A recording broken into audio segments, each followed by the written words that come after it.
Hi guys, welcome to Keerthi kitchen. இன்றைக்கி எங்கள் வீட்டில் மைசூர் போண்டா எப்படி செய்தால் பார்க்க போகிறோம். வாங்க வீட்டுக்குள்ளே போகலாம். அதுக்கு தேவையான இன்க்ரீடியன்ட்: 1 கப் மைதா, 1/2 கப் அரிசி மாவு, கறிவேப்பிலை, கொத்தமல்லி, 2 வெங்காயம், 1 ஸ்பூன் சீரகம், 2 பச்சை மிளகாய், 1 ஸ்பூன் உப்பு, 2 ஸ்பூன் தயிர். இவ்வளோ தாங்க நம்மளோட இன்க்ரீடியன்ட். இப்போ நம்ம செய்ய ஸ்டார்ட் பண்ணிடலாம். ஒரு பவுலில் 1/2 ஸ்பூன் சோட்டா மாவு, இது கூட 1 கப் மைதாவையும் ஆட் பண்ணிக்கலாம். 1/2 கப் அரிசி மாவையும் ஆட் பண்ணிக்கலாம்.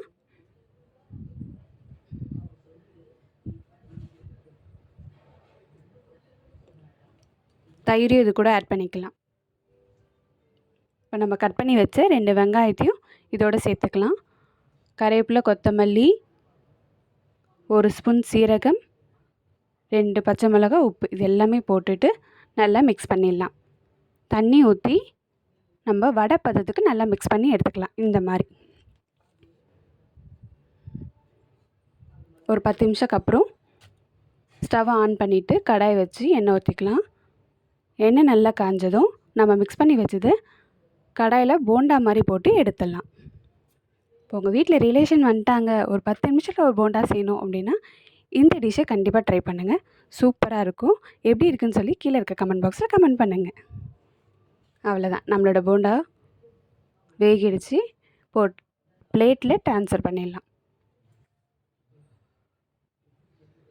அவ்வளோதாங்க, நம்மளோட மைசூர் போண்டா ரெடி.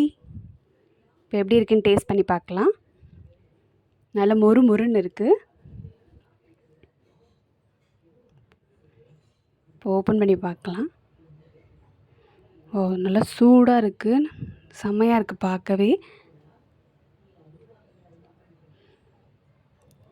இது தொட்டுக்க சாம்பார், சட்னி எது இருந்தாலும் செம்ம டேஸ்ட்டாக இருக்கும்.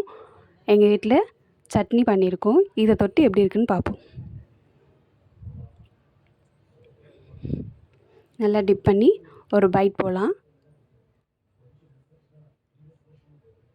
ஓ, நல்லா மொறு மொறு கிறிஸ்பியாக நல்லா டேஸ்ட்டாக இருக்குங்க. சூப்பராக இருக்குது. இந்த வீடியோ பிடிச்சிருந்தா லைக் பண்ணுங்கள், ஷேர் பண்ணுங்கள், சப்ஸ்கிரைப் பண்ணுங்கள். மறக்காமல் கீழே இருக்க பெல் ஐக்கானையும் கிளிக் பண்ணிக்கோங்க. பாய்.